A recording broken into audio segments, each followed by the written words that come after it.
نبی کریم نے فرمایا جب دجال آئے گا نا تو میرے کچھ غلام گھوڑوں پہ چڑھ کے اسے قتل کریں گے۔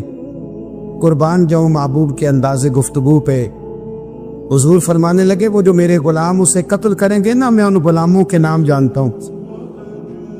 فرمایا میں ان کے باپوں کے نام بھی جانتا ہوں، فرمایا میں ان کے قبیلے بھی جانتا ہوں۔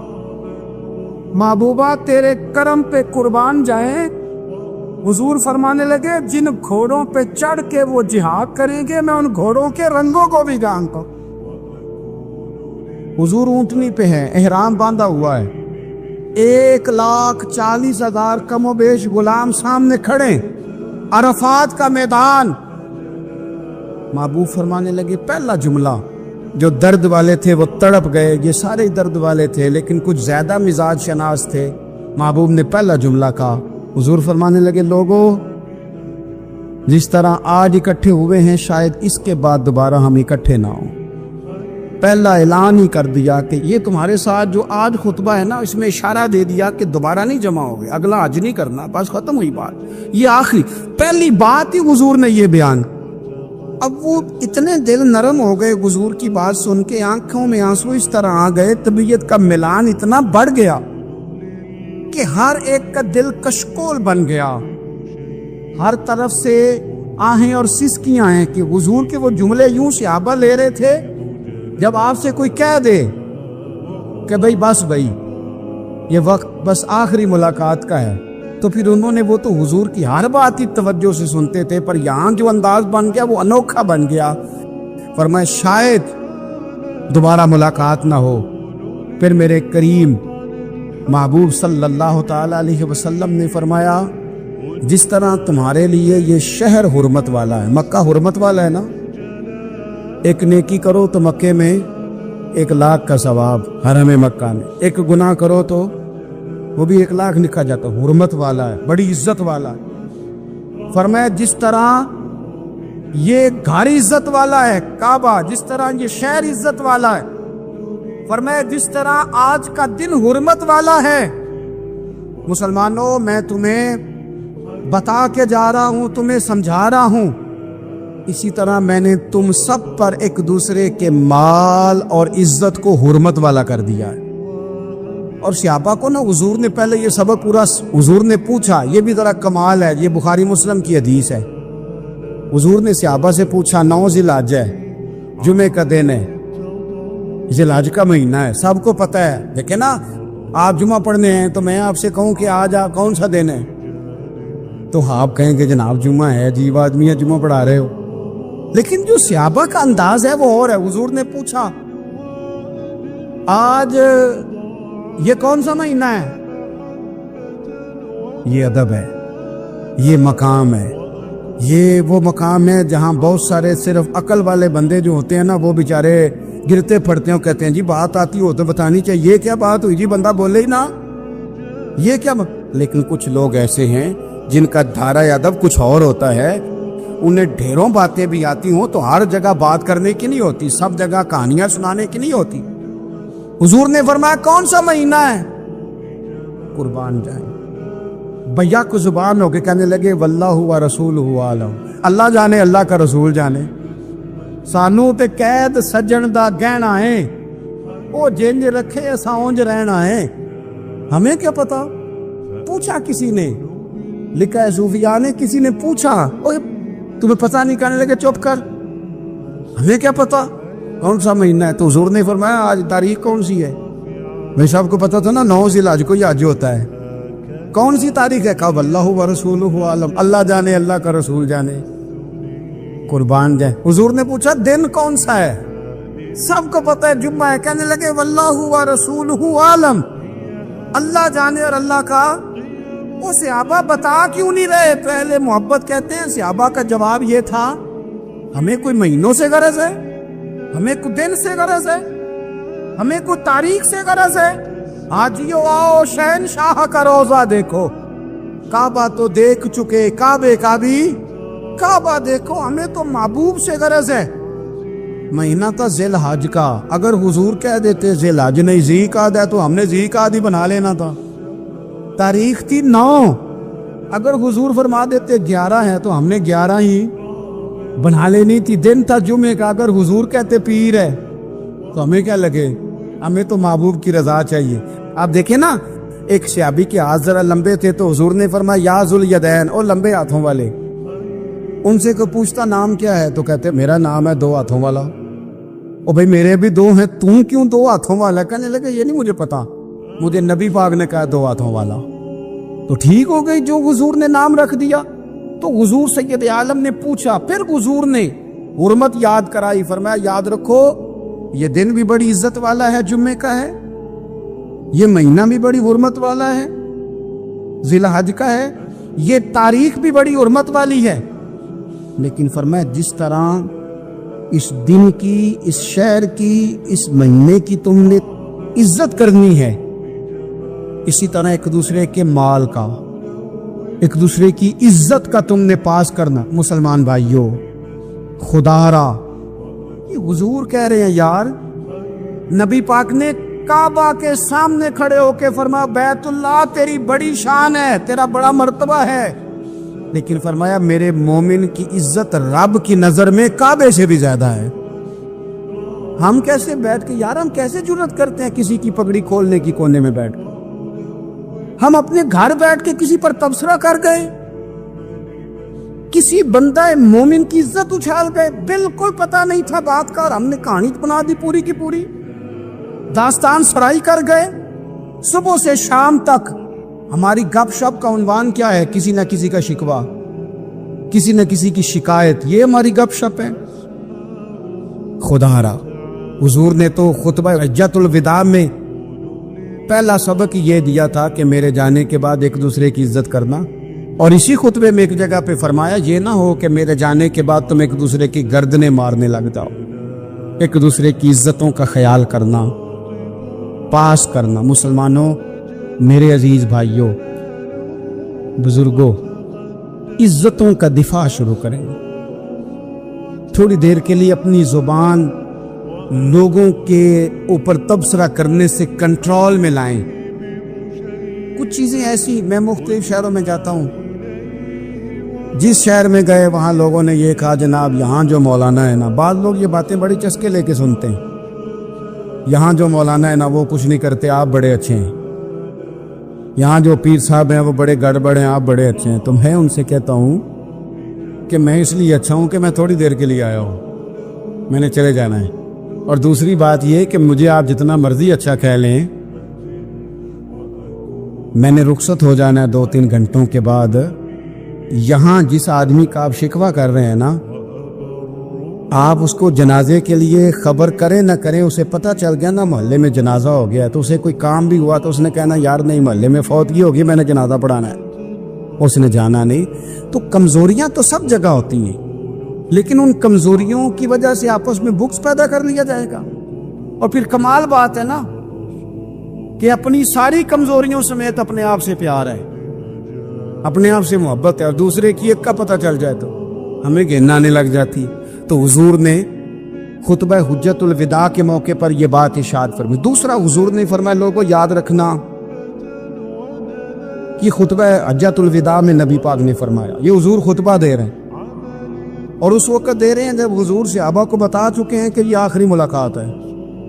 جو دور دراز سے آئے ہیں ان کو بتایا ہے کہ یہ میری تمہاری جو مجلس ہے, جو محفل ہے, جو تم سے بات ہو رہی ہے, یہ آخری ہے. محبوب فرمانے لگے لوگوں یاد رکھنا قیامت قائم ہوگی. ان جملوں کا حسن ملاحظہ کر لیں. فرمایا قیامت قائم ہوگی, تم اپنے رب سے ملاقات کرو گے, اور فرمایا تمہارا رب تم سے تمہارے اعمال کے بارے میں پوچھے گا. یہ خطبہ حجۃ الوداع میں کریم نے فرمایا.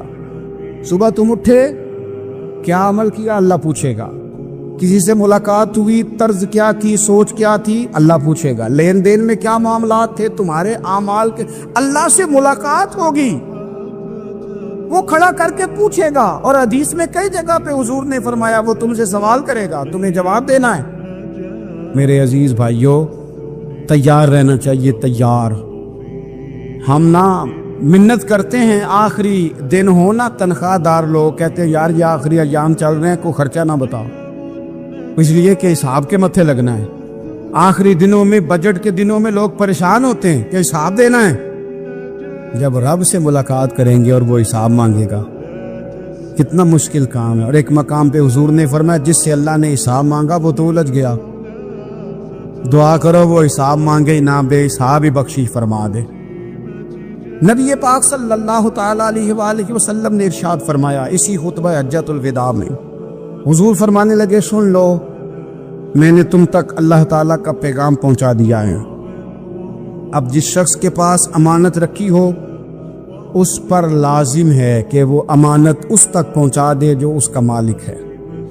ہم بہت سارے لوگ ایسے ہوتے ہیں ہمارے پاس امانتیں ہوتی ہیں, کچھ بھی نہ ہو تو کچھ لوگوں کے راز کی امانت ہوتی ہے, کچھ بھی نہ ہو تو کچھ لوگوں کی باتیں ہم تک پہنچ جاتی ہیں, وہ راز ہوتا ہے, وہ امانت ہوتی ہے. مجلس کی گفتگو بھی امانت ہے, لیکن ہم امانتوں کا خیال نہیں کرتے, خیانت ہو جاتی ہے. بہت محتاط ہو کر اپنی زندگی میں امانتوں کا خیال کیا جائے. یا ایھا الذین آمنوا لا تخونوا اللہ والرسول وتخونوا اماناتکم وانتم تعلمون.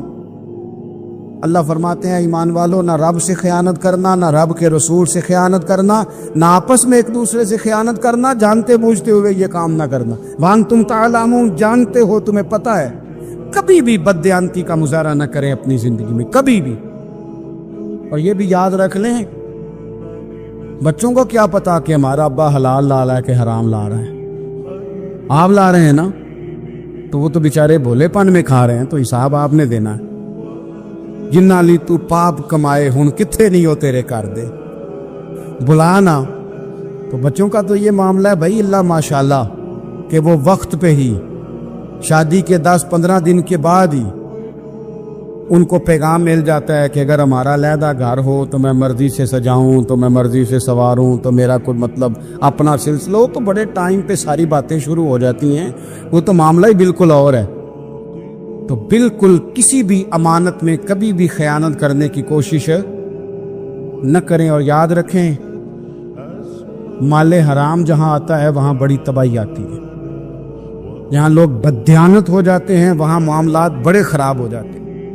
اللہ تبارک و تعالی دیانتداری کی توفیق عطا فرمائے. حضور نے خطبہ حجۃ الوداع کے موقع پر فرمایا میں نے آج جاہلیت کے سارے سود ختم کر دیے. نبی پاک میدان عرفات میں کھڑے ہو کے فرمانے لگے جس بندے نے بھی کسی سے پیسے لیے ہیں وہ اصل رقم دے گا, زائد نہیں دے گا. حضور کے بڑے قریبی تھے ایک, فرمایا انہوں نے بھی کچھ لوگوں سے پیسے لیے ہوئے, چونکہ وہ سب لوگ کرتے تھے حرام ہی نہیں تھا.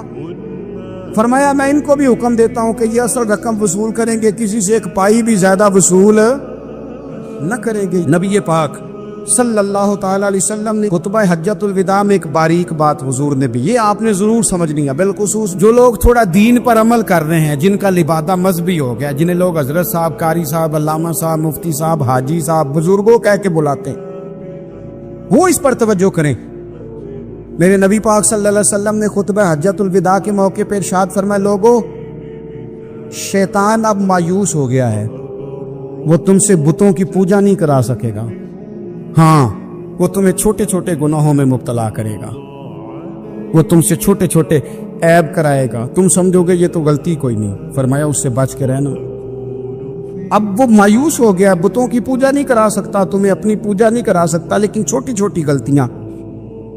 ایک مقام پہ فرمایا نا چھوٹا گناہ ہونا تو مومن اسے پہاڑ سمجھتا ہے, اتنا بڑا ہو گیا, اور منافق کہتا ہے یہ تو کچھ بھی نہیں.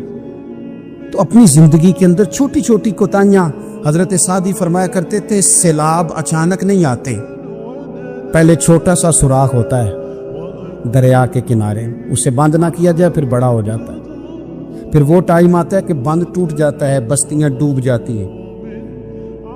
پہلے چھوٹا گناہ انسان کرتا ہے, چھوٹا, پھر اس سے آگے بڑھتا جاتا ہے اور بڑی بڑی غلطیاں ہوتی ہیں. اللہ تبارک و تعالی ہمیں رائی کے دانے کے برابر بھی غلطی کرنے سے محفوظ فرمائے. نبی پاک صلی اللہ تعالی علیہ وسلم نے اسی موقع پر ارشاد فرمایا لوگو اللہ سے ڈرتے رہنا, اور میں تمہیں عورتوں کے ساتھ بھلائی کی وصیت کرتا ہوں. فرمایا رب نے تمہیں اختیار دیا ہے, عورتیں تمہارے سپرد کی ہیں, ان سے اچھا سلوک کرنا. فرمایا اگر کبھی کوئی ان پر تمہیں سختی کرنی بھی پڑے تو اتنی کرنا جتنی ان کی غلطی ہو. ان سے درگزر کرنا، ان سے پیار کرنا۔ حضور علیہ الصلوۃ والسلام فرماتے ہیں رب نہ تمہارا چہرہ دیکھتا ہے نہ تمہاری جیب دیکھتا ہے، مالک تو جب دیکھتا ہے تمہارا دل ہی دیکھتا ہے۔ تو دل کی کیفیت اللہ کو پتہ ہے۔ دل بے چین اس لیے رہتے ہیں کہ یہ جو پیاس اور جو طلب کرتے ہیں وہ ہم انہیں پہنچاتے نہیں۔ دل بے قرار اس لیے رہتے ہیں کہ یہ رب اور رسول کی محبت سے ٹھنڈے ہو، ہم ادھر ادھر کی چاہتے لیے پھرتے۔ ان کے اندر بے قراری اس لیے ہے کہ ہم نے امیدیں لوگوں سے وابستہ کر لی ہیں، جو لوگوں سے نہیں کرنی چاہیے تھی، اللہ رسول سے کرنی چاہیے۔ ہم نے اسباب کو اختیار کرنا ہے، بھروسہ اسباب پر نہیں، بھروسہ تو اللہ تعالیٰ پہ کرنا ہے۔ تو جب تک دیکھیں نا قرآن مجید نے کیا کہا، قرآن مجید نے کہا والذین آمنوا اشد حبا للہ،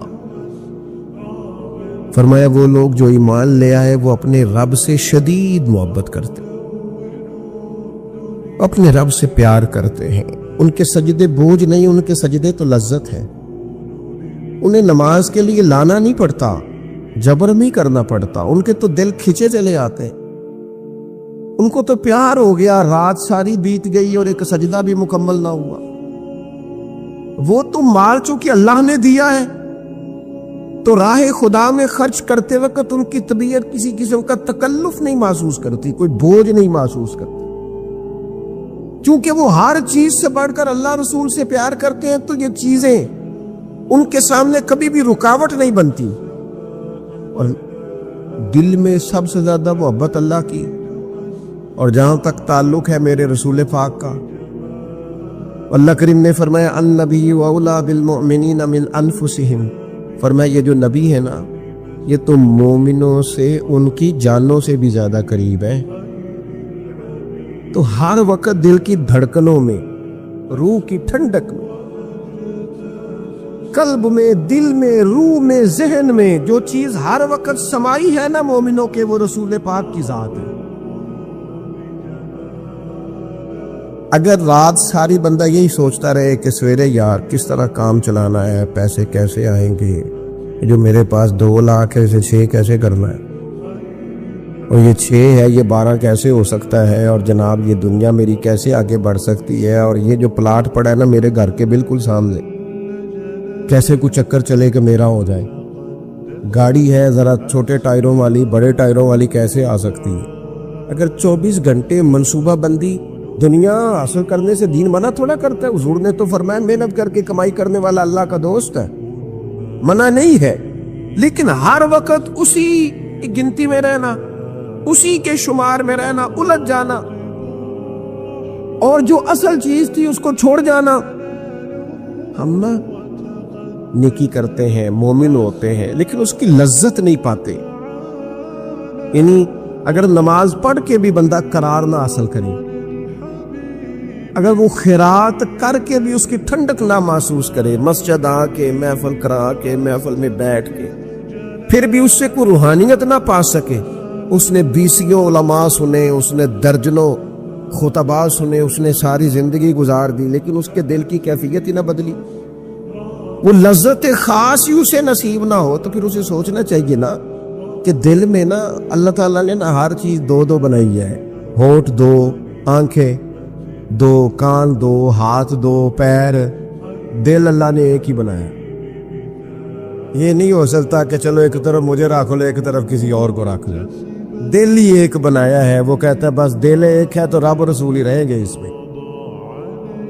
میں ادھر ادھر کی چاہتے نہ لے آنا، جب تک دل کے اندر پوری طور پر اللہ رسول کی، بخاری مسلم میں حدیث ہے،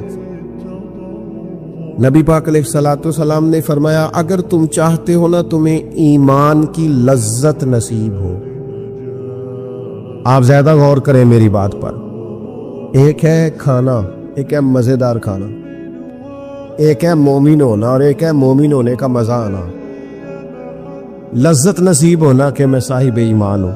فرمایا اگر تم چاہتے ہو کہ تمہیں ایمان کی لذت نصیب ہو، یہ حدیث آپ نے بولنی نہیں بخاری مسلم میں، اگر چاہتے ہو کہ ایمان کی لذت نصیب ہو تو 3 کام کرو۔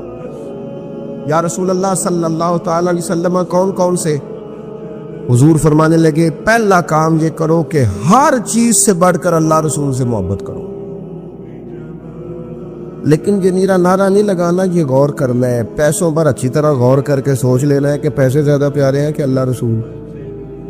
یہ غور کر لینا. یہ جو جھوٹی انا کے بت بنائے ہوئے نا، میری عزت، میری برادری، میری افسری، میرا قبیلہ، میری کرسی، یہ غور کر لینا ہے کہ کرسیاں زیادہ پیاری ہیں، اقتدار زیادہ پیارا ہے کہ اللہ رسول. ایک طرف رسول اللہ کی شریعت اور ایک طرف تیری برادری کے رسم و رواج. لیکن شادی والے دن رسم و رواج جیت گئے. کدھر گئی تیری محبت رسول؟ وہ صرف محفل والے دن تھی، ربیع الاول شریف میں تھی. ہم تو دیندار سمجھتے ہی اس کو ہیں جس کے گھر میں شادی ہو تو پتہ چلتا ہے کتنا دیندار ہے. محفل میں تو سارے دیندار ہوتے ہیں. یہ تو پتہ ہی تب چلتا ہے جب کسی کا انتقال ہو جائے یا گھر میں کوئی خوشی آئے کہ اب یہ کتنا دیندار ہے. اب پتہ چلے گا. مسجد میں تو سارے دیندار ہیں. فرمایا گر چاہتے ہو کہ لذت ایمان نصیب ہو تو ہر چیز سے بڑھ کر اللہ رسول سے پیار کرو. اور دوسرا فرمایا جس سے بھی پیار کرو نا اللہ رسول کی رضا کے لیے کرو. شکریہ کا تکلف بھی چھوڑ دو. وہ میرا احسان مانے گا یہ بھی چھوڑ دو، میری تعریف کرے گا یہ بھی چھوڑ دو.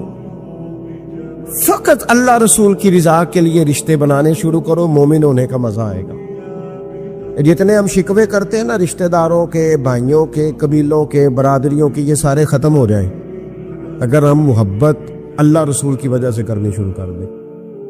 اگر بنیاد اللہ رسول کی رضا ہو تو ہماری طبیعتوں میں کسی کے لیے نفرت پیدا نہ ہو، بے ادبی پیدا نہ ہو، کوئی ایسا ماحول نہ آئے. کیوں کہ ہم ڈائریکٹ پیار ہی نہیں کرتے. ہم جس سے بھی پیار کرتے ہیں درمیان میں رب رسول کو رکھ کے کرتے ہیں.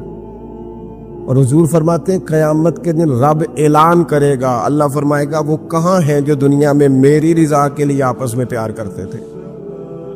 یا اللہ کیا ملنے والا ہے؟ اللہ فرمائے گا آج میرے عرش کے سائے کے علاوہ سایہ کوئی نہیں. جو دنیا میں میری رضا کے لیے آپس میں پیار کرتے تھے انہیں آج میں اپنے عرش کا سایہ عطا کروں گا. تو اگر ایمان کی لذت چاہتے ہو، ایک تو ہر چیز سے بڑھ کے اللہ رسول سے پیار کریں، ایک جس سے بھی پیار کریں اللہ رسول کے لیے کریں. اور دوسرا فرمایا مومن ہونے کے بعد، کلمہ نصیب ہونے کے بعد، ایماندار ہونے کے بعد کفر کی طرف جانا اتنا ناپسند کریں، اتنا ناپسند کریں اتنا کوئی آگ میں جانا ناپسند کرتا ہے. اتنا ناپسند کریں. اگر یہ ذہن بن گیا پھر لذت نصیب. میں آپ سے عرض کروں میرے عزیزوں، ہم نا تھکی تھکی سی زندگی گزارتے ہیں، بور سا وقت گزارتے ہیں، الجھے ذہن رہتے ہیں، بکھری سوچے رہتے ہیں، ٹوٹے خیالات، پختگی نہیں باتوں میں، مضبوط نہیں افکار. کسی نے مشورہ دیا تو 10 منٹ کچھ اور سوچ لیا، اگلے سے بات کی تو پھر پچھلے کی بات ختم ہو گئی. اپنی زندگی میں مضبوطی نہیں. خدا کے بندو، ہمیں تو ایک سادہ سا اسلوب دے دیا گیا ہے کہ تم ہر چیز سے بڑھ کے رسول پاک سے محبت کرو. تو جب پوری طرح وہ محبت نصیب ہو جائے گی، جب پوری طرح وہ چاہت مل جائے گی، جب پوری طرح وہ خلوص نصیب ہو گیا، للہیت مل گئی، اللہ رسول کی بارگاہ نصیب ہو گئی، آپ یقین کریں حضور کی محبت بندے کو پکا کر دیتی ہے، اس کی سوچوں کو مضبوط کر دیتی ہے، اس کے اندر استقامت لاتی ہے. رسول اللہ کی محبت انسان طاقتور ہو جاتا ہے. میں تقریر نہیں کر رہا، جذبات کا اظہار کر رہا ہوں. میں آپ سے داد نہیں چاہتا، میں آپ کی ذہن سازی چاہتا ہوں. آپ بھلے میری بات پر کوئی سبحان اللہ ماشاءاللہ نہ کہے، لیکن میرے درد دل کو سمجھے میں کیا کہنا چاہتا ہوں.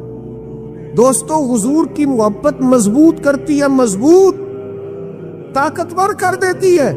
نہ سمجھ آئے تو سیدنا بلال سے پوچھ کے دیکھو، مار پڑتی جاتی ہے، محبت طاقتور ہوتی جاتی ہے، تانے ملتے جاتے ہیں، محبت مضبوط ہوتی جاتی ہے. نہ سمجھ آئے تو سیدنا سلمان فارسی سے پوچھو. سالوں بیت گئے، ڈھونڈتے، تلاش کرتے، آتے حضور کی بارگاہ میں حاضری دیتے، غلامی کرتے، کہاں سے چلے کہاں پہنچے. اگر نہ سمجھ آئے تو حضرت خبیب سے پوچھو، نہ سمجھ آئے تو بدر میں جا کے شہید ہونے والوں سے پوچھو جی محبت کتنا طاقتور کرتی ہے۔ حضرت انس بن نضر سے پوچھو میدان احد میں کہ یہ محبت افکار کو زندہ کرتی ہے، روح کو تازہ کرتی ہے۔ بندہ نہ زیادہ باتوں سے ویسے ہی بچ جاتا ہے، ایک شے ہی صرف یاد کرنی پڑتی ہے، ایک شے ہی، علم و بس کریو یار اے ہوئی حرف تینوں درکار۔ اعلیٰ حضرت فرماتے اے عشق تیرے صدقے ہم جلنے سے چھٹے سستے، جو آگ بجھا دے گی اب وہ آگ لگائی ہے، جو آگ بجھا دے گی اب وہ۔ اور پھر اعلیٰ حضرت فرماتے ہیں کہ یاد رکھنا جان ہے عشق مصطفیٰ، روز فضو کرے خدا، اور جس کو ہو درد کا مزہ، جس کو ہو درد کا مزہ، ایک ہوتا ہے شفا کا مزہ، ایک ہوتا ہے بیماری کا مزہ۔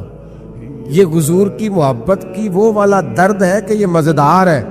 اعلیٰ حضرت فرماتے جان ہے عشق مصطفیٰ، روز فضو کرے خدا، او لوگوں جس کو ہو درد کا مزہ، وہ ناز دوا اٹھائے کیوں، اور پھر کے گلی گلی تباہ، ہم ٹھوکریں سب کی کھائیں کیوں، اور دل کو جو عقل دے خدا تو تیری گلی سے جائے کیوں، دل کو جو عقل دے خدا تو تیری گلی سے جائیں کیوں۔ صحابی بیٹھے ہیں نا نبی پاک کی بارگاہ میں، اور دیر سے بیٹھے اور جم کے بیٹھے، بٹھا کے اپنے محبوب کو اپنے پہلو میں، جو لوگ کچھ نہیں کرتے وہ بھی کمال ہی کرتے، دیر سے بیٹھے اور بیٹھے تو نبی کریم نے فرمایا جاؤ کوئی کام بھی کرو۔ اٹھے، ستون کی اوٹ سے ہو کے واپس آگے، کہنے لگے یا رسول اللہ آپ کے بغیر دل ہی نہیں لگتا، تو طبیعت ہی نہیں جمتی، کہیں نظر ہی نہیں ٹھہرتی۔ جب تک آپ اپنے دل کی کیفیات، یار ہمارے بزرگ، ہمیں تو وقت نہیں ملنا چاہیے، اگر ہمارا دعویٰ ہے کہ ہمیں حضور سے محبت ہے تو وقت ہی نہیں ملنا چاہیے، سیرت ساری پڑھ لی ہے ہم نے، حضور کی احادیث یاد کر لی ہیں، نبی پاک کے فضائل پر جو کتابیں لکھی گئی ہیں وہ ہمارے پاس ہیں۔ کیا آج صبح سے لے کر اب تک 1100 بار درود شریف نصیب ہوا ہے؟ کیا اگر حضور سے محبت ہے تو ہمارے دل میں نبی پاک کی امت کا درد ہے؟ حضور پر نازل ہونے والے قرآن مجید کو ہم نے سمجھا ہے؟ دین اسلام کی روشن تعلیمات کے ہم کتنے قریب گئے ہیں؟ فارغ وقت آپ کیا جی میں آج کل بور ہوتا ہوں، تو بھئی آپ کتاب خریدیں حضور کی سیرت پر، پڑھیں شاہ عبدالحق محدث دہلوی نے کیا لکھا ہے، پڑھیں حضور کے فضائل کمالات، پڑھیں شفا شریف قاضی اعجاز کیا لکھتے ہیں۔ لیکن زندگی تو ادھر ادھر ضائع ہو رہی ہے۔ محبت والا تو اپنا ٹائم، یہاں تو کسی کو پیار ہو جائے نا اپنے گھر سے تو قربانی دیتا ہے، کہتا ہے آپ سب لوگ کھائیں گے، میں پردیس میں جا کے کماؤں گا۔ پیار ہو گیا نا تو اس نے جدوجہد کی، اس نے عمر گزار دی۔ ہمیں اگر پیار ہو تو پھر انداز کچھ اور ہو، تھوڑا سا نا اپنی قلبی واردات پر توجہ دیں، اپنے دل سے پوچھیں، ایک تسبیح رکھ لیں ہاتھ میں، اس طرح موبائل ہو نا بندے کے پاس تو چین نہیں نہ لینے دیتا، جس طرح موبائل ہاتھ میں ہو تو چلتا رہتا ہے نا، انشاءاللہ تسبیح بھی ہاتھ میں ہوگی تو درود پاک چلتا رہے گا۔ یہ کریں یہ کام، حضور کے تذکار جمیلہ، نبی پاک کا تذکرہ، اپنے قلب اطہر میں حضور کی محبت کو۔ آپ دیکھیں نا کبھی صحابہ کا مزاج، ایک ہوتا ہے بڑے مشورے کرنا اور ایک ہوتا ہے زندگی میں نا ایک حرف یاد کر لینا۔ صحابہ نے نا ایک سبق یاد کیا تھا کہ جو حضور کہہ دیں گے نا، یہ بڑا مختصر، بڑا جامع، بڑا مزیدار اور سارے پہلوؤں کو اکٹھا کرنے والا سبق ہے۔ جو کریم کہہ دیں گے نا، لمبی چوڑی دوڑ ہی نہیں، جو حضور فرما دیں گے۔ حضرت صدیق اکبر سے پوچھا آپ کو پسند کیا ہے؟ کہنے لگے حضور آپ کو دیکھتے رہنا، میرا دل کرتا ہے میری بیٹی گھر میں خدمت کرے، حضور میرا دل کرتا ہے اللہ مجھے مال دیتا رہے، میں آپ کے قدموں پہ قربان کرتا رہوں۔ سانو تے قید سجن دا گہنا ہے، وہ جینجے رکھے ایسا اونج رہنا ہے۔ ہم نے نہ طے کر لیا ہے، ہم نے ادھر ادھر ایک مختصر سا سبق یاد کر لیا۔ آپ یاد رکھیں ہمارے پاس کوئی نہ کوئی لذت ہے، کسی نہ کسی چیز کے پیچھے دوڑ رہے ہیں، ہر بندہ دوڑ رہا ہے، کچھ مان کے دوڑتے ہیں، کچھ نہ مان کے دوڑتے ہیں، لیکن دوڑ لگی ہوئی ہے۔ آپ یقین کریں میں ایسے لوگوں کو بھی جانتا ہوں جو ڈھونڈ کے محفل میں جاتے ہیں، آج میں نے اپنے نبی کی نعت سنی۔ میں ایسے لوگوں کو بھی جانتا ہوں جن کو کتاب مل جائے نا، ٹائٹل پہ لکھا ہو حضور کا تذکرہ، دوڑ کے خرید لیتے ہیں۔ میں نے دیکھا ہے کہ حضور کے میلاد پاک میں وہ یوں خرچ کرتے ہیں کہ جیسے بس پوری کیفیت طاری ہو گئی، نبی پاک کی نسبت جہاں نظر آئی، حضور کے اصحاب کی بات آئی یا اولاد کی بات آئی، امت کے اولیاء کی بات آئی یا علماء کی بات آئی، دین کے طلباء جو مدرسوں میں پڑھتے ہیں ان کی بات، جہاں جہاں ذکر آیا، ہم نے نہ کبھی قطرے پہ غور کیا اور نہ دریا دیکھا، بس جہاں تیری جھلک دیکھی وہیں ڈوب گئے۔ اپنے دل میں اس محبت کو پیدا کریں۔ میں آپ سے عرض کروں، اولادیں بھی پریشان ہیں ہماری،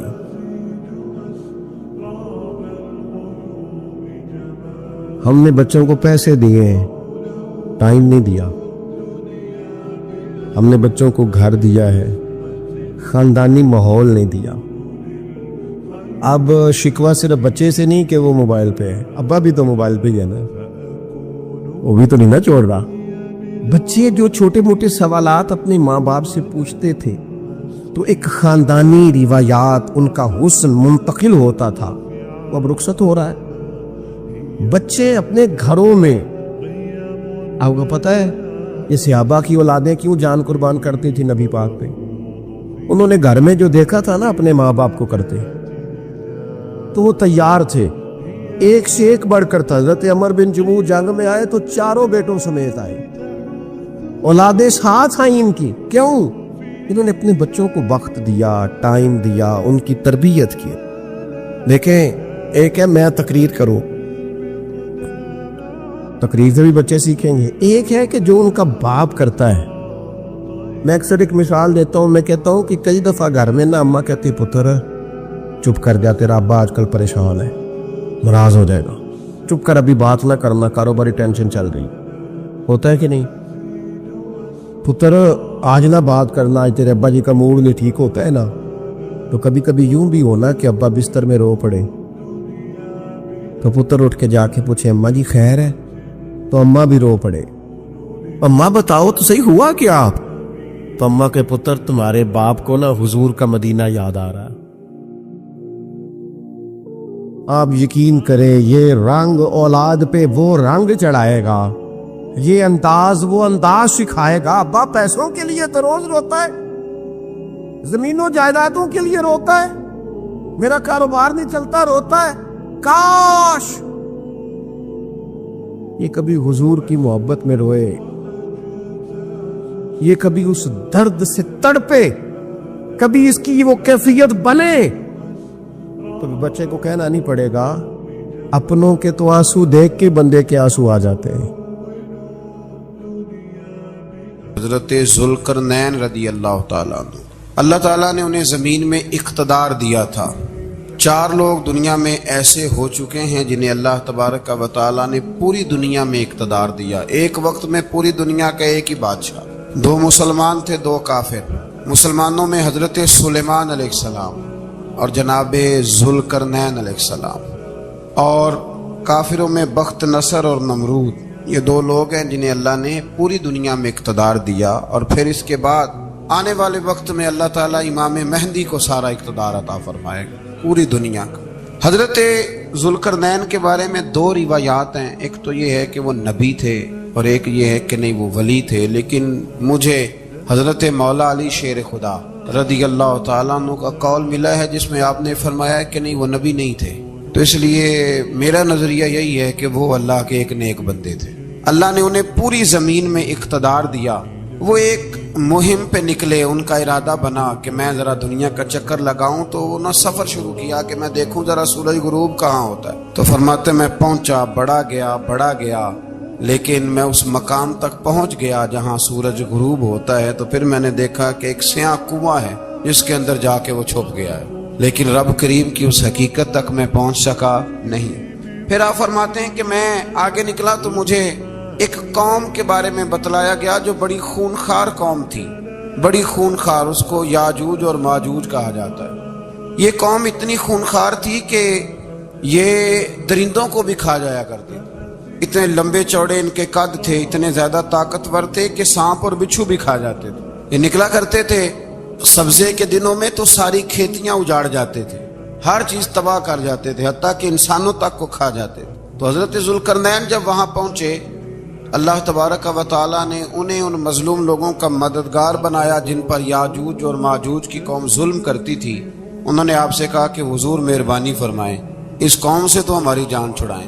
آپ نے فرمایا تم میری مدد کرو۔ انہوں نے کہا حضور کس طرح؟ فرمایا بس جسمانی طور پر میری مدد کرو۔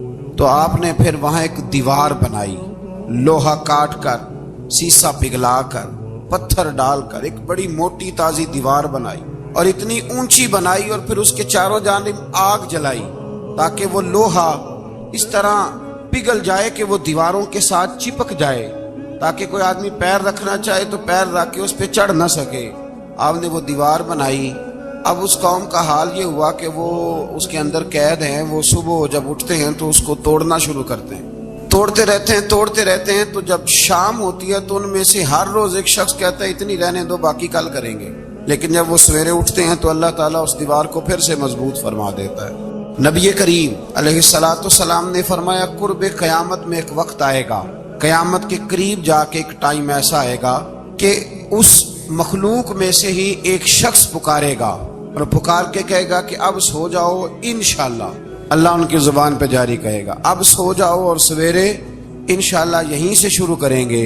تو فرمایا وہ چونکہ انشاءاللہ کہیں گے تو پھر اللہ تبارک و تعالی اگلے دن اس دیوار کو وہیں پہ رکھے گا جہاں رات کو انہوں نے اسے چھوڑا تھا۔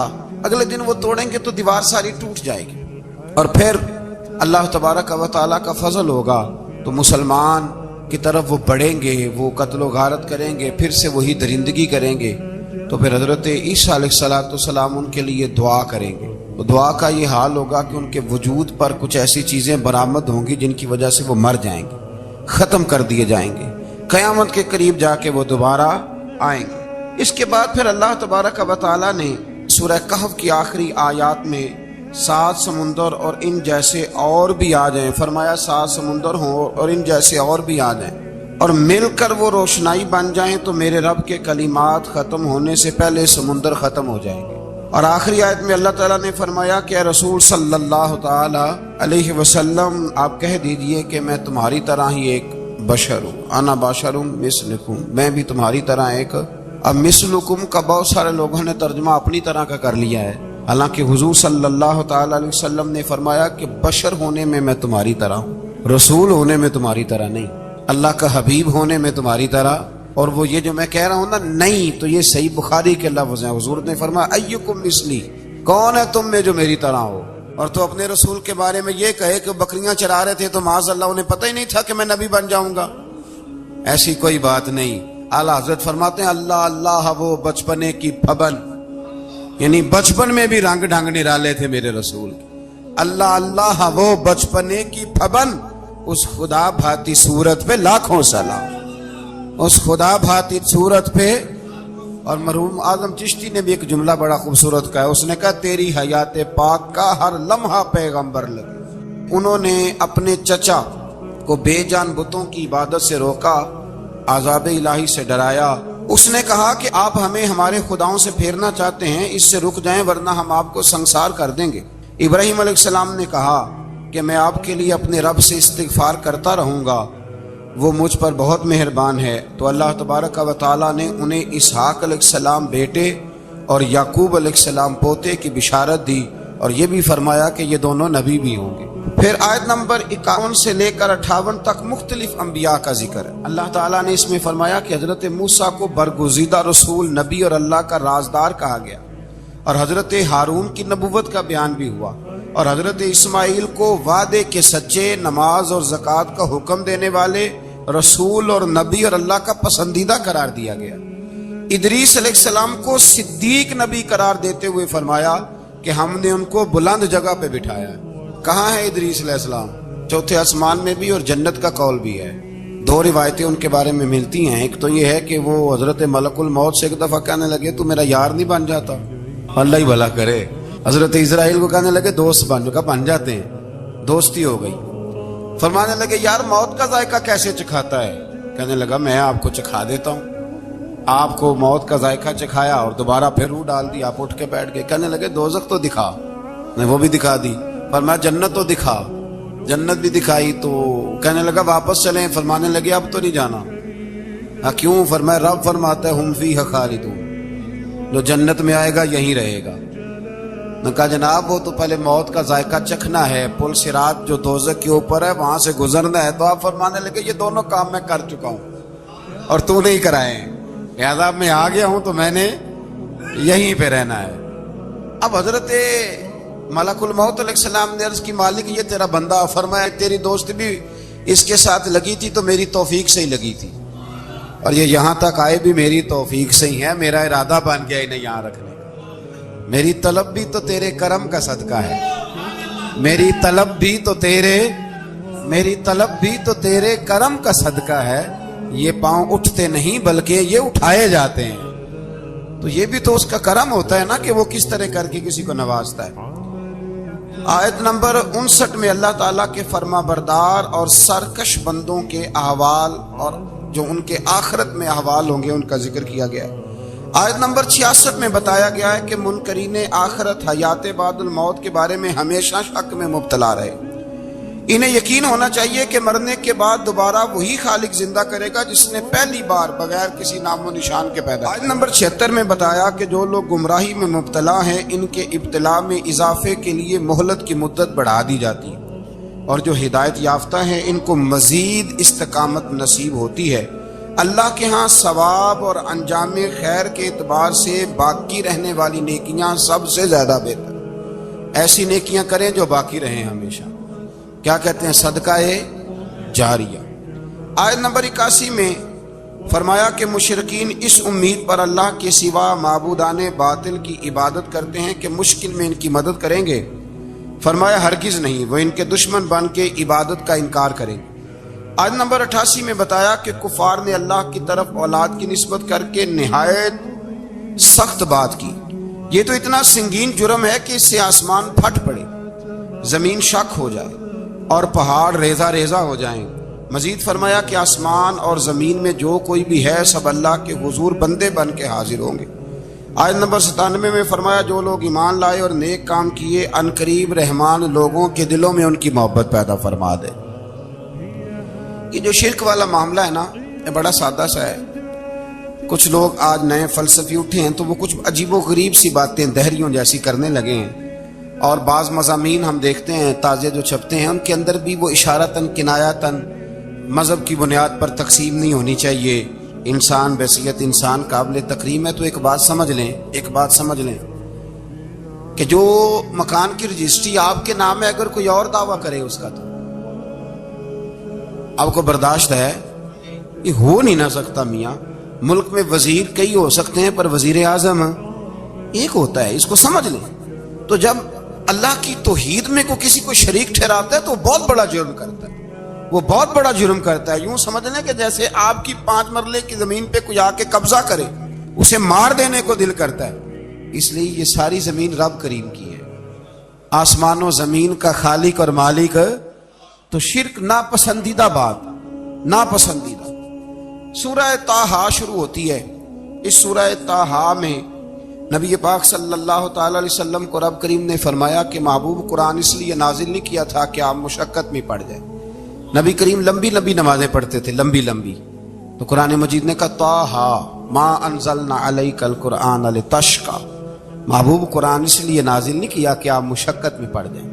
حضور لوگوں کو بڑی جد و جہد کے ساتھ دین کی طرف بلاتے تھے, تو کہا محبوب قرآن اس لیے نازل نہیں کیا تھا کہ آپ مشقت میں پڑ جائیں. آپ تو مشقت کرنے لگ گئے.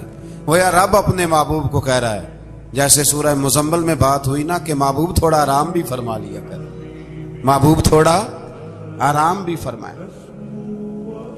پھر فرمایا کہ یہ قرآن نصیحت کے لیے نازل ہوا ہے اور اللہ ظاہر و باطن سب کو جانتا ہے اور وہ وحدہ لا شریک ہے اور سارے اچھے نام اسی کے.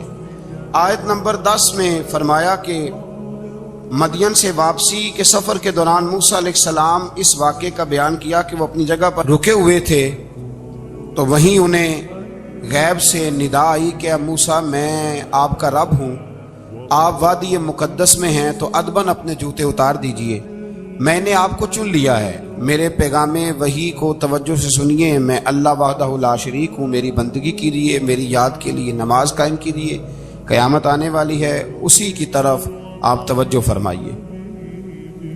اسی موقع پر آپ کو جو معجزات عطا کیے گئے ان کا بھی ذکر ہے، اور وہ ہم پیچھے بہت ساری جگہوں پہ اس کا ذکر کر آئے کہ اللہ تعالیٰ نے ان کو ایک ایسا عصا عطا فرمایا تھا کہ وہ ایک دم میں ہی بہت بڑا اژدہا بن جایا کرتا تھا، اور پھر حضرت سیدنا موسیٰ علیہ السلام اپنا ہاتھ گریبان میں ڈال کے نکالتے تھے تو آفتاب کی طرح روشن ہو جاتا۔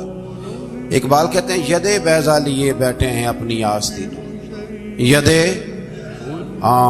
بیضا لیے، چمکتے ہوئے ہاتھ ہیں ان کے، تو یہ اپنی آستینوں میں چھپا کے بیٹھے ہیں۔ پر اقبال نے یہ ولیوں کے لیے کہا ہے، نہ پوچھ ان خرقہ پوشوں کی، ارادت ہو تو دیکھ ان کو، ارادت ہو تو محبت کے ساتھ دیکھ، تنقید کے ساتھ تو پتہ ہے پھر بندے کو کوئی شے نہیں ملتی، آنکھیں گونگ ہو جاتی، ارادت ہو تو دیکھ ان کو، ید بیضا لیے بیٹھے ہیں اپنی آستینوں میں۔ پھر اللہ تعالیٰ نے نا حضرت موسیٰ علیہ السلام کو حکم دیا تھا کہ فرعون کو دعوت دیں، تو حضرت موسیٰ نے دعا مانگی جو آیت نمبر 25 اور 28 میں موجود ہے، رب اشرح لی صدری ویسر لی امری واحلل عقدۃ من لسانی یفقہوا قولی، اے میرے رب میرے لیے میرا سینہ کھول دے، میرے لیے میرا کام آسان کر دے، میری زبان کی گرہ کھول دے تاکہ وہ لوگ میری بات کو سمجھ سکیں۔ یہ آپ نے دعا فرمائی، اور آگے جا کے مزید آپ نے التجا کی کہ میرے خاندان میں سے میرے بھائی ہارون کو اس مشن میں میرا وزیر بنا دے تاکہ مجھے تقویت ملے، اور اسے میرا شریک کار بنا دیجیے۔ اللہ تعالیٰ نے ان کی اس دعا کو قبول فرما لیا۔ آیت نمبر 38 سے حضرت موسیٰ علیہ السلام کی پیدائش کا ذکر ہوتا ہے، اور یہ تقریباً آیت نمبر 76 تک چلتا ہے۔ واقعہ آپ نے پہلے بھی سنا ہوا ہے، اپنے لفظوں میں میں بھی عرض کیے دیتا ہوں۔ فرعون کو اس نے وہ خواب دیکھ لیا تھا کہ ایک ستارہ اٹھے گا اور پھر وہ گرے گا تو میری ساری سلطنت کو تباہ کر دے گا۔ نجومیوں سے اس نے پوچھ لیا، اس نے کہا کہ ایک بچہ پیدا ہوگا جو تیری سلطنت کو تباہ کرے گا۔ چاہیے تو یہ تھا کہ وہ توبہ کرتا، لیکن اس نے کیا کیا کہ اس نے بچوں کو قتل کرانا شروع کیا۔ یذبحون ابناءکم، ذبح کرا دیتا تھا تمہارے بیٹوں کو، اور بچیوں کو وہ زندہ رکھتا تھا۔ اللہ تبارک و تعالیٰ کی قدرت دیکھیے، رب بڑا ہی کریم ہے۔ آپ یقین کریں مولا کے دینے کے انوکھے ہی انداز ہیں، یعنی حضرت موسیٰ کوہ طور کے پاس آگ لینے جائیں تو اللہ تبارک و تعالیٰ پہلی وہی فرما کے نبی بنا لے، بھائی حضرت یوسف کو کنویں میں ڈالے تو رب وہاں سے نکال کے مصر کا حکمران بنا دے۔ وہ بڑا ہی بے نیاز ہے، مولا کے دینے کے انداز بڑے ہی انوکھے ہیں، وہ بڑے انوکھے انداز میں نوازتا ہے۔ تو حضرت موسیٰ جب پیدا ہوئے تو ان کی والدہ نے پتہ کیا کیا، ان کو ایک صندوق میں بند کر کے دریا میں بہا دیا۔ اب دریا میں بہتے جا رہے ہیں تو ماں تھی تو پریشان بھی ہو گئی، ان کی ہمشیرہ کو کہنے لگی ذرا دھیان رکھنا کدھر جاتے ہیں۔ حضرت موسیٰ علیہ السلام دریا میں بہتے بہتے نا فرعون نے نا دریا کے کنارے مکان بنایا ہوا تھا۔ آپ کو پتہ ہے بادشاہوں کا ذوق ہوتا ہے، آج کل ہمارے جو حکمران ہیں انہوں نے اس کا نام فارم ہاؤس رکھا ہوا ہے، میرا فارم ہاؤس، اور پرانے زمانے میں لوگ ڈیرا کہتے تھے، تو اس نے بھی اس طرح کا فارم ہاؤس بنایا ہوا تھا۔ وہاں پہ حضرت موسیٰ علیہ السلام تیرتے ہوئے تابوت کے اندر صندوق کے اندر جا رہے ہیں۔ فرعون اور ان کی بیوی حضرت آسیہ بے اولاد تھیں، بڑی تڑپ تھی بیٹے کی، وہ بھی وہاں کھڑی تھی۔ صندوق تیرتا ہوا آیا تو فرعون نے کہا کہ جاؤ پکڑ کے لاؤ دیکھو کیا ہے۔ جب وہ لے کے آئے نا تو آپ کی ہمشیرہ جو نگرانی کر رہی تھی پریشان ہو گئی کہ یہ تو اس کے ہاتھ لگ گئے، یہ تو اب مار ڈالے گا۔ لیکن جب خوبصورت اور چمکتا ہوا بچہ دیکھا تو بی بی آسیہ کہنے لگی یہ بنی اسرائیل کا ہے ہی نہیں، یہ تو پتہ نہیں کہاں سے بہتا ہوا یہاں آ گیا ہے، تو ایسے ہی چھوڑ، یہ پتہ نہیں کہاں سے رکھ نہ لیں۔ تو حضرت موسیٰ علیہ السلام وہ کہنے لگا نہیں انہی کے ہیں، موسیٰ علیہ السلام اسی کے ہیں۔ تو آسیہ کہنے لگی تیرے تو سر پہ نا بس بھوت ہی سوار ہو گیا، ہر وقت وہی لوگ تجھے یاد رہتے ہیں، یہ پتہ نہیں کہاں سے بہ کے آیا۔ اب رکھ لیا، مان گیا فرعون۔ آپ فرعون کے گھر میں جو اس لیے بچے مروا رہا تھا کہ میری سلطنت حضرت موسیٰ پیدا نہ ہو جائیں، تو اسی کے گھر میں پرورش پانے لگے، اسی کے گھر میں۔ اب عورتیں منگائی گئی دودھ پلانے کے لیے، تو حضرت موسیٰ علیہ السلام کسی بیوی کا دودھ نہیں پیتے تو آپ کی ہمشیرہ نہ وہیں دائیں بائیں گھومتی رہتی. تو کہنے لگی جناب آسیہ سے کہ میں ایک بیوی کو جانتی ہوں, بڑی صاف ستھری ہے, مجھے امید ہے یہ بچہ اس کا دودھ پیے گا. تو فرعون کہنے لگا دوڑ کے لا. تو وہ اپنی والدہ کو لے کے آئیں تو حضرت موسیٰ نے فوراً دودھ پینا شروع کر دیا. فرعون کو پھر تھوڑا شک ہوا. ایک روایت یوں بھی لکھی ہے بعض لوگوں نے کہ فرعون ایک دن اٹھایا ہوا تھا حضرت موسیٰ کی ابھی تھوڑی سی عمر تھی, تو آپ نے اس کی داڑھی پکڑ کے تو ایک گھونسا دے مارا. جلالی تو شروع سے ہے نا. تو کہنے لگا آسیہ تو مان نہ مان یہ بچہ وہی ہے. تو حضرت بی بی آسیہ کہنے لگی کہ تجھے غلط فہمی ہے, یہ وہ نہیں ہے. اس نے کہا دیکھو نا, یہ تو اٹھاتی ہے تو پیار کرتا ہے, اور میرے جب قریب آتا ہے تو اس کے لب و لہجے میں تلخی محسوس کرتا ہوں. اس نے کہا بچوں کو کیا پتا. خیر ایک طرف اس نے کھانے پینے کی چیزیں رکھ دی, ایک طرف انگارے رکھ دیے. وہ بھی حضرت آسیہ کہتی ہیں کہ تجھے سمجھ آئے بچے بچے ہوتے ہیں. حضرت موسیٰ بچے تو تھے پر تھے تو اللہ کے نبی نا, اللہ کے نبی تھے. جب اس نے کہا نا یہ بچے ہیں تو حضرت موسیٰ علیہ السلام بجائے انگاروں کی طرف جانے کے نبی تھے, وہ سیدھے کھانے پینے والی چیزوں کی طرف بڑھنے لگے. فرعون کہنے لگا آپ بتا. اللہ تعالیٰ نے حضرت جبریل کو بھیجا. انہوں نے کہا ادھر نہیں جانا, آپ ادھر جائیے. تو آپ آگ کی طرف گئے اور ایک کوئلہ اٹھا کے زبان پہ رکھ لیا. تو آسیہ کہنے لگی سمجھ آئی, بچے کو کیا پتا کدھر جانا ہے کدھر نہیں جانا. اگر وہ اتنا ہی خیال ہوتا, وہی بچہ ہوتا تو آگ. اور بعض مفسرین نے لکھا ہے یہ جو حضرت موسیٰ دعا مانگتے تھے نا رب اشرح لی صدری ویسر لی امری, یہ وہ آگ کا انگارہ جب کوئلہ منہ میں رکھا تھا نا تو اس کی وجہ سے زبان میں کچھ لکنت آ گئی. تو آپ دعا کرتے تھے کہ یا اللہ میری زبان کی وہ بند گرا کھول دے تاکہ میں کھل کے فرعون کے سامنے بات کر سکوں. وہیں حضرت موسیٰ پلنے لگے, وہیں پلے, وہیں جوان ہوئے, وہیں اللہ نے ساری دولتیں دی. بہن بھی ملی, ماں بھی ملی, اور سارے عزیزوں کا پیار بھی ملا. اسی گھر کے اندر اللہ نے پرورش کر کے فرعون کے ظلم سے بنی اسرائیل کو نجات عطا فرمائی. آج نمبر 77 سے موسیٰ علیہ السلام کو حکم ہوا کہ راتوں رات بنی اسرائیل کو لے کے نکل جائیں. انہیں اللہ کی طرف سے یقین دلایا گیا کہ ان کے لیے سمندر میں خشک راستہ نکال لیا جائے گا. فرعون نے ان کا تعاقب کیا اور سمندر میں غرق کر دیے گئے. اس مقام پر اللہ تعالیٰ نے بنی اسرائیل پر اپنے احسانات کا ایک بار پھر ذکر فرمایا. حضرت سعد بن ابی وقاص رضی اللہ تعالیٰ عنہ بھی ایک دن جہاد کے لیے نکلے تو رستے میں سمندر آ گیا. حضرت موسیٰ کی قوم کو نا سمندر نے رستہ دیا تھا. تو جناب سعد بن ابی وقاص سمندر کے کنارے کھڑے ہو کے, اب وہ لوگ پوچھنے لگے حضور کیا کرنا ہے. فرمایا کرنا کیا ہے, ابھی دیکھیں کیا ہوتا ہے. تو فرمانے لگے وہ سمندر و دریا, اگر تو حضرت موسیٰ کی نافرمان قوم کو رستہ دیتا ہے تو ہم تو رسول اللہ کے فرما بردار غلام ہیں, ہمیں بھی رستہ دے. تو 12 رستے بن گئے دریا میں سے. جناب سعد بن ابی وقاص لشکر لے کے گزر گئے, باہر گئے تو ایک دفعہ پھر صحابہ کو یقین دلایا. فرمایا کسی کی کوئی چیز تو نہیں رہ گئی دریا میں. دشت تو دشت ہیں دریا بھی نہ چھوڑے ہم, بحر ظلمات میں دوڑا دیے. اب میں کیا کروں, علامہ اقبال نے ہر جگہ کلام لکھا ہے, ہر جگہ. آپ کو پتہ نا ایک صاحب مجھے بھی سمجھا رہے تھے, میں نے جمعے میں بھی وضاحت کی. کہنے لگے آپ اقبال کی بڑی تعریفیں کرتے ہیں. میں نے کہا مجبوری ہے, وہ کام ہی تعریفوں والے کرتے ہیں تو ہو جاتی ہیں, کیا کیا جائے. عام دام برسر مطلب. تو حضرت سعد بن ابی وقاص نے پوچھا کچھ رہ تو نہیں گیا.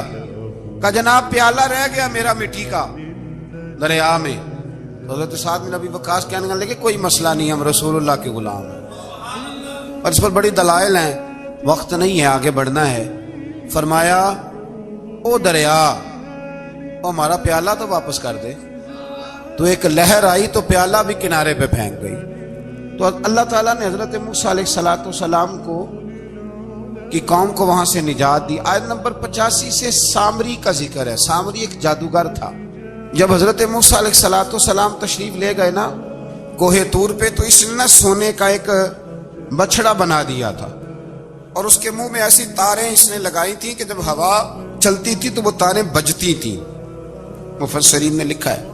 تو بنی اسرائیل والوں کو یہ کہتا تھا دیکھو یہ بولتا ہے. تو بڑے کمزور ایمان کے لوگ تھے, اس طرف متوجہ ہو گئے.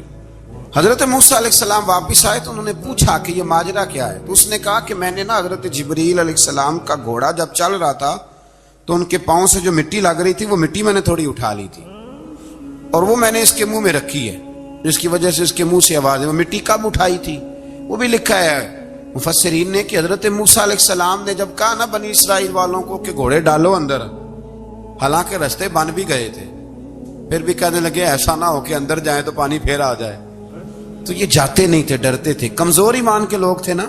اصل مسئلہ نہ اندر کا ہے، آپ یقین کریں یہ بڑی باکمال بات ہے۔ میں تو اس نتیجے پہ پہنچا ہوں تھوڑی سی زندگی گزار کے کہ یقین اگر مضبوط ہو نا تو انسان کی زندگی کا ہر کٹھن رستہ آسان ہو جاتا ہے، لیکن جن لوگوں کے اندر مسائل بہت زیادہ ہوتے ہیں ان کے لیے بیرونی کوئی کام کرنا بھی بڑا ہی مشکل ہوتا ہے۔ تو یہ لوگ کہنے لگے کیسے اندر جائیں گے تو پھر نہ پانی مل جائے، تو حضرت جبریل امین آئے گھوڑی پہ بیٹھے ہوئے، انہوں نے آگے آگے گھوڑی دوڑائی، تو آگے گھوڑی دوڑی تو ان کے گھوڑے خود بخود پیچھے دوڑ پڑے۔ حضرت سیدنا جبریل کی گھوڑی جہاں پیر رکھتی تھی وہاں سے سبزہ اگتا تھا، سامری جادوگر تھا، حیرت انگیز چیزوں کو جمع کر لیتا تھا، اس نے وہ جمع کر کے رکھ لی اور بچڑا بنا دیا۔ تو حضرت موسیٰ علیہ السلام نے جب اس سے پوچھا تو اس نے یہ بات بتائی اور کہنے لگا یہ تدبیر مجھے میرے نفس نے سجائی تھی۔ حضرت موسیٰ نے اس سے کہا تو یہاں سے چلا جا، زندگی میں تیرے لیے وحشت کی سزا ہے اور تیری سزا کا وقت آخرت میں مقرر ہے۔ وحشت کا بھی عذاب ہوتا ہے کچھ لوگوں کو وحشت کا عذاب یہ ہوتا ہے، یعنی انسان ہر وقت خوف زدہ رہے۔ آیات بتاتی ہیں کہ اس پر کون سا عذاب ہے، اس پر ایک وحشت طاری ہے۔ اللہ سے دعا مانگیں اللہ تبارک و تعالی ان ساری آزمائشوں سے ہمیں محفوظ فرمائے۔ اسی تسلسل میں پھر قیامت اور سور پھونکے جانے کا ذکر ہے۔ آیت نمبر 105 سے فرمایا کہ لوگ آپ سے پہاڑوں کے متعلق سوال کرتے ہیں، آپ ان سے کہہ دیجئے میرا رب انہیں ریزہ ریزہ کر دے گا اور پوری زمین ہموار میدان کی طرح ہو جائے گی۔ آیت نمبر 109 میں قیامت کی ہولناکیوں کا ذکر ہوا اور فرمایا آج اللہ کی بارگاہ میں کسی کو مجال شفاعت نہیں ہوگی سوائے اس کے جسے وہ اذن شفاعت عطا کرے اور جس کے قول سے وہ راضی ہو۔ آیت نمبر 110 سے اکڑی گردنوں کے حی و قیوم کے سامنے جھکنے، ظالموں کے نامراد ہونے اور مومنین صالحین کے کامیاب ہونے کا ذکر ہے۔ آیت نمبر 114 میں علم میں اضافے کی تعلیم کے لیے دعا ارشاد فرمائی گئی ہے جو بڑی معروف ہے، رب زدنی علما۔ آیت نمبر 115 سے اس بات کا ذکر ہے کہ آدم علیہ السلام جو جنت میں درخت کے قریب چلے گئے تو یہ ان کی بھول اور اجتہادی خطا تھی، اللہ نے خود وضاحت فرما دی، اور انہوں نے قصداً اللہ کے حکم کی نافرمانی نہیں کی۔ آدم علیہ السلام کو جنت میں داخل کر کے بتایا کہ یہاں نہ بھوک لاحق ہوگی، نہ بے لباسی ہوگی، نہ پیاس لگے گی، نہ ہی دھوپ کی تپش محسوس ہوگی، اور یہ کہ آپ اپنے دشمن شیطان کی چالوں سے بچے رہیں گے۔ اس مقام پر قرآن نے اس موضوع کو پھر بیان کیا کہ شیطان نے وسوسہ ڈالا اور مخلص اور ہمدرد کا روپ دھار کر ان کو بہکایا، انہوں نے ممنوع درخت سے کھا لیا سو ان کے ستر کھل گئے اور جنت کے پتوں سے اپنے ستر کو ڈھانپنے لگے، پھر اللہ نے ان کی توبہ قبول کی اور جنت سے زمین پر بھیج دیا۔ آیت نمبر 124 سے اللہ تعالیٰ نے فرمایا جو ہماری یاد سے غافل رہے گا ہم اس کے لیے معیشت تنگ کر دیں گے، وَمَنْ أَعْرَضَ عَنْ ذِكْرِي فَإِنَّ لَهُ مَعِيشَةً ضَنْكًا، جو ہماری یاد سے غافل ہوگا اس کے لیے زندگی اس پر اللہ تبارک و تعالی ہر وقت اپنی یاد کی توفیق عطا فرمائے۔ آیت نمبر 130 سے اللہ تعالیٰ نے ارشاد فرمایا ان کی باتوں پر صبر کیجئے، سورج کے طلوع اور غروب ہونے سے پہلے اپنے رب کی حمد کے ساتھ تسبیح پڑھتے رہیے، اور رات کے بعض اوقات میں اور دن کے حصوں میں بھی تسبیح پڑھتے رہیے تاکہ آپ کا رب راضی ہو جائے اور آپ بھی راضی ہو جائیں۔ مزید فرمایا کہ اپنے اہل خانہ کو نماز کا حکم دیں اور خود بھی نماز پر قائم رہیں، اور نیک انجام صرف تقوی پر کاربند لوگوں کے لیے۔ لوگ کیا کہیں گے، لوگوں کے لیے الزام لگانا، پروپیگنڈا کرنا بڑا ہی آسان کام ہے۔ دو ہی تو کام دنیا میں آسان ہے، ایک بدگمانی کرنا اور ایک غیبت کرنا، اور اتنا مزیدار کام ہے کہ آپ ساری دیہڑی کرائیں، کوئی بندہ تھکنے کو تیار معاذ اللہ ثم معاذ اللہ سارا دن، اور اگر آپ کہیں کہ اللہ کا ذکر کرو تسبیح لے لو صرف 500 دفعہ درود شریف پڑھ لو تو پھر کیا بنے گا، کام یاد آ جائے گا، بہت سارے لوگ نکل لیں گے۔ کبھی کبھی کچھ چیزیں بڑی یاد رہ جاتی ہیں۔ ایک شاعر نے ایک شعر کہا تھا، میری تھوڑی سی شعری ذوق ہے تو مجھے دلچسپی ہے، رہ جاتی ہیں کچھ باتیں ذہن میں۔ ایک دفعہ ہمارے ایک دوست کے بارے میں کچھ پروپیگنڈا ہونے لگا تو میں نے انہیں ایک شعر لکھ کے بھیجا، مجھے یاد تھا میں نے ایک شعر لکھا، کسی شاعر نے کہا تھا کہ مخلوق تو فنکار ہے اس درجہ کے پل بھر میں، سنگے در کعبہ سے بھی اصنام تراشے۔ کعبے کے اندر سے مٹی لے کے لوگ بت بنا لیتے ہیں اور اللہ کا شریک بناتے ہیں۔ تو کہنے لگا شاعر کہ مخلوق تو فنکار ہے اس درجہ کے پل بھر میں، سنگے در کعبہ سے بھی اصنام تراشے۔ تم کون ہو کیا چیز ہے داغے کبابی، لوگوں نے تو مریم پہ بھی الزام تراشے۔ لوگ تو منٹ لگاتے ہیں، وہ جو رہی مسجد میں، پلی مسجد میں، لوگوں نے الزام لگانے کا وقت آیا تو الزام لگا دیا، سید عائشہ صدیقہ پہ لگا دیا، صدیق کی بیٹی اور صدیقہ۔ آپ سوچ سکتے ہیں کہ لوگ کہاں تک جاتے ہیں اور باتیں کہاں تک پہنچتی ہیں۔ تو یہ میرے رب کریم کا فضل اور کرم ہے کہ جناب مریم کی برات کا اعلان بھی قرآن نے کیا اور حضرت عائشہ صدیقہ کی برات کا اعلان بھی قرآن پاک نے فرمایا، یہ بھی قرآن مجید نے فرمایا ہے۔ اور کل پرسوں بھی بات ہو رہی تھی حضرت یوسف علیہ السلام کی، تو الزام تو لگتے رہتے ہیں۔ تو میں نے اس دن بھی سوال کیا تھا، پھر دہراتا ہوں کہ غلطی کیا تھی حضرت یوسف کی؟ کبھی کنواں اندھیرا، کبھی بھائیوں کے تھپڑ، کبھی مصر کا بازار، اور ذرا سوچو تو صحیح جب بولیاں لگتی ہیں انسان کی تو کیا حال ہوتا ہے۔ اور پھر ذرا یہ بھی تو دیکھو نا کہ جب زلیخا نے الزام لگایا تو پھر کیا حال ہے، اور پھر 12 سال کی جیل، اور رب فرماتے ہیں شان میں نے یوسف کو ہی عطا فرمائی۔ تو حضرت مریم سلام اللہ علیہا جب وہ بیٹا لے کے گئی ان کے پاس تو انہوں نے کہا یہ کہاں سے آ گیا؟ آپ فرمانے لگی میں نے تو چپ کر روزہ رکھا ہوا ہے، اسی سے پوچھ لو یہ کہاں سے آیا ہے، یہی بتائے گا۔ پنگوڑے میں تھے حضرت عیسیٰ علیہ السلام، پنگوڑے میں۔ تو قرآن مجید کہتا ہے کہنے لگے قال انی عبد اللہ، حضرت عیسیٰ بولے اور بول کے کہنے لگے میں اللہ کا بندہ ہوں، اور آتانی الکتاب، خالی نہیں آیا، کتاب ساتھ لے کے آیا ہوں، وجعلنی نبیا، اور اس نے مجھے نبی بنا کے بھیجا ہے۔ تو حضرت عیسیٰ علیہ السلام پنگوڑے میں ہیں تو کلام فرما رہے ہیں، اپنے نبی ہونے کا اعلان فرما رہے ہیں۔ اب اس بندے کے قریب جا کے اس سے سوال کرنے کو دل نہیں کرتا جو نبی پاک کے بارے میں کہتا ہے 40 سال کے بعد نبی بنے۔